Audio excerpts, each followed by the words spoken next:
Sobra akong nagagalak na ikaw ang makakasama ko. Magmahalan lang tayo palagi at sana manatili tayong tapat sa isa't isa.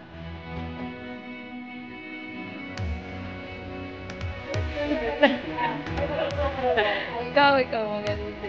Mas maganda ka. Ay, maganda kayo. Roger, bukal ba sa iyong loob ang iyong pagparito upang makaisang dibdib si Jenny ni makamamahalin at paglilingkuran habang buhay?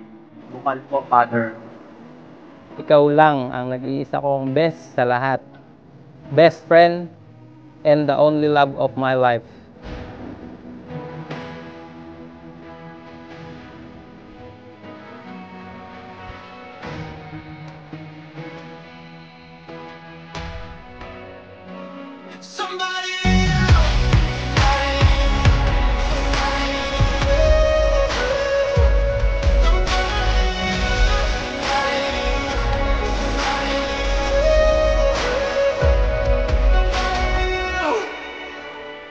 Hello, mahal ko. Ito na nga at dumating na ang araw na pinakahihintay natin. Napakabilis ng panahon. Parang kailan lang, kung saan gaano kabilis na nagkakilala at naging tayo. Ngayon naman, nandito na tayo sa puntong pinakahihintay natin, ang ating kasal. Ang araw na ito ay nakatala sa kalendaryo ng Diyos.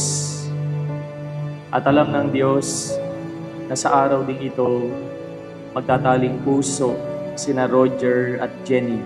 November 16, 2024, Jenny and Roger wedding.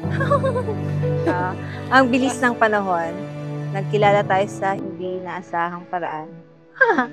Nabuo yung kung anong meron tayo sa ngayon. Nang pareho natin hindi nagandaan.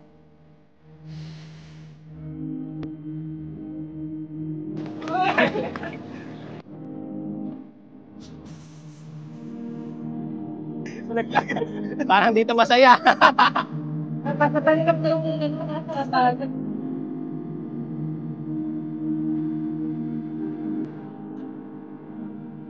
Love is not only persevering, but love is nourishing.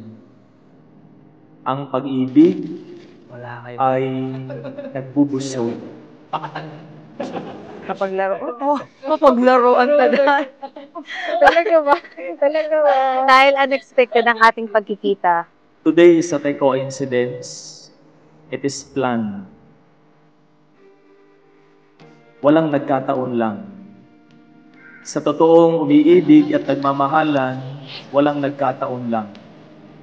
Ang lahat ay planado, hindi lamang plano ng pagtitipan, kung hindi kaisa nyo ang Diyos sa planong ito.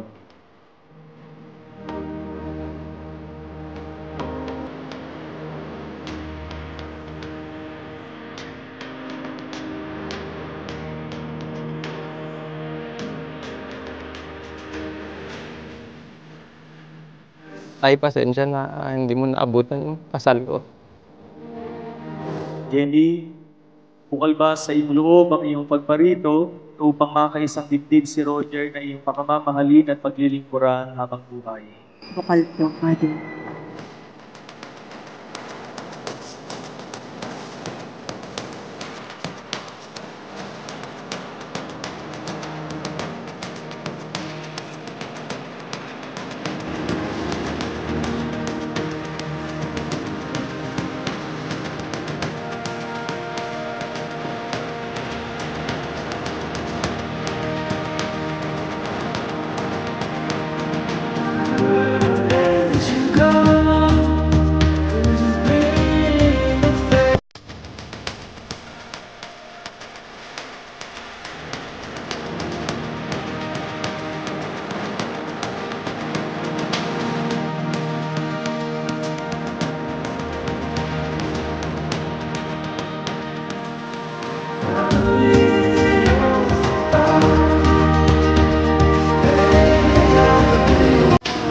Roger, maaari mo nang matkan ang iyong asawa.